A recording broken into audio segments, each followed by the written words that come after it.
is demonstrated by the following. From the moment that the theory of relativity has been experimentally established, and it has been established, it cannot exist without Riemannian geometry. It means that the universe is Riemannian. I don't know whether you understand my logic. The general theory of relativity is based on the premise that the universe is not Euclidean, but Riemannian. It is described by Riemannian geometry. And this theory has been proven in practice experimentally. This means that its presupposition about Riemannian geometry is correct. For if it were not correct, then we would not have verified experimental results of the theory.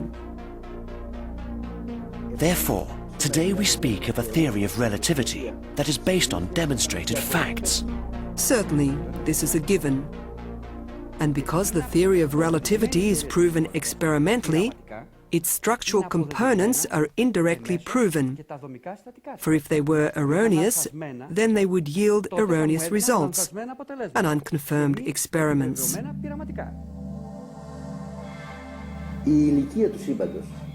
Is the age of the universe as it is determined by the theory of relativity, at least as I have understood it, a real age? Or does that too have its virtual elements for the facilitation of certain situations, so that people can understand it? To understand that, we have to understand what time is. Another very important point arises here.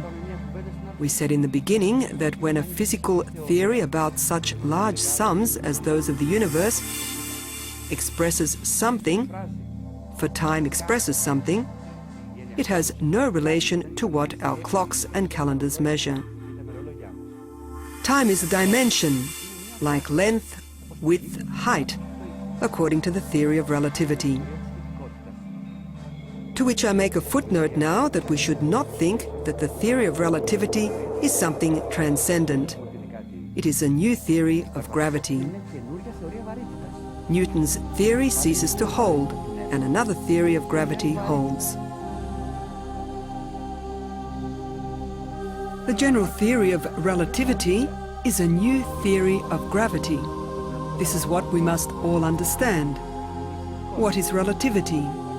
Time is a dimension which, under some specific conditions of high density, or as we said previously, of high curvature, great curvature, can expand or contract.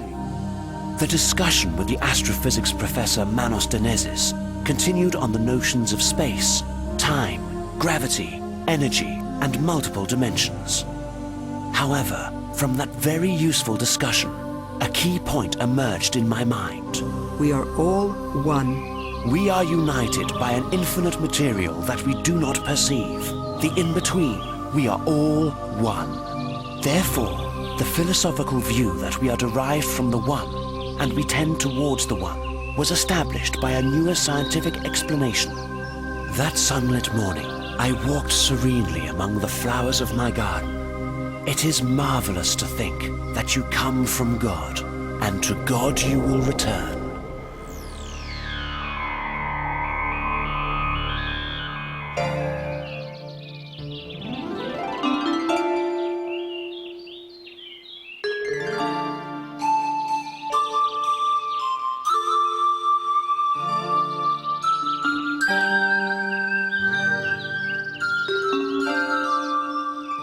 My personal view about the perception of the structure and function of the universe, at least as perceived by the five senses on the basis of Euclidean geometry, is the following.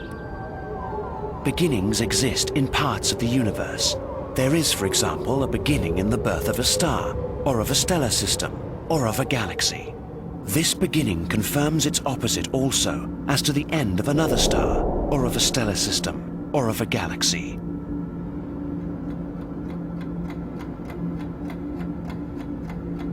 This beginning and end, which always takes place according to mathematical principles and physical laws, Aristotle calls in one word, becoming.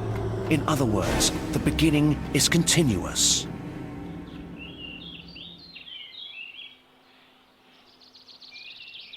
If we suppose that the observable universe is enclosed in a pomegranate, and we cut the pomegranate,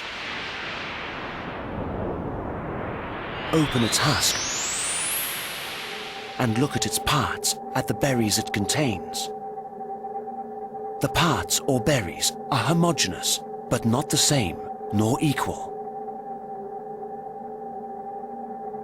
Among them, we see another material of the pomegranate, which I stipulatively name the rigging, whose job it is to tie the whole together, from the berries to the husk of the pomegranate. The rigging, which is nothing other than gravity rigging together the material systems of the universe, can be observed linking all the berries in the pomegranate into dense or sparse formations, thus imposing order in the functioning of the whole by tying the berries together. In addition to functioning as rigging, it is also the overseer, which with infinite velocity controls the behavior of every berry separately, as well as the whole pomegranate, which blooms on a tree as a small flower, becomes a fruit that gradually ripens and winds up in our stomachs.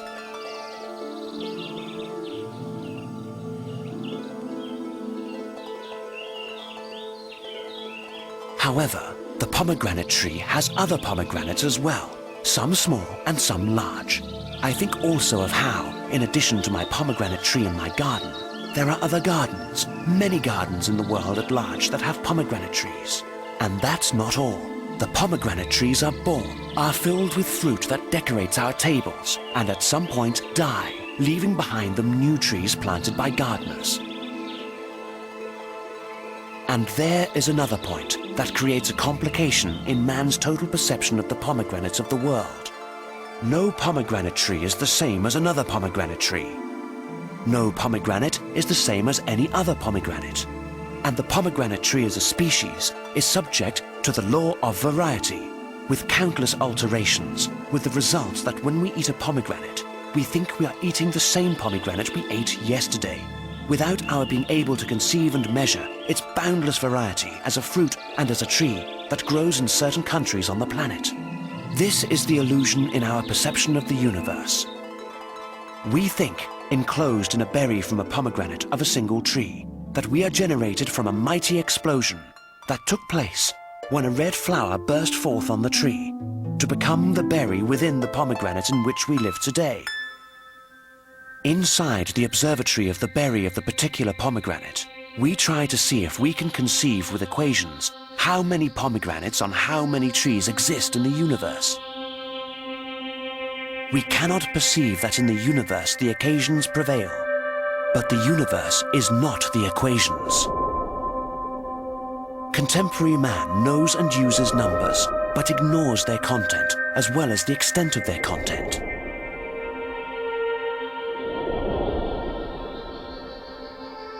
Professor Hawking, in his book, The Universe in a Nutshell, argues that if the stars were always in their place, how did they suddenly begin to flicker several billion years ago?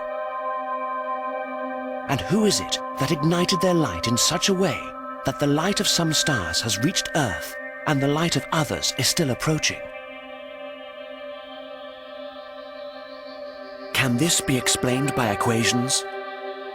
If we suppose that the pomegranate is not a universe of galaxies, but is our own body, our universal body about which we know little, we will arrive at the same measurements, the same equations, the same conclusions with the universe of galaxies. The most complicated systems that contemporary man has under the microscope of research is his own body.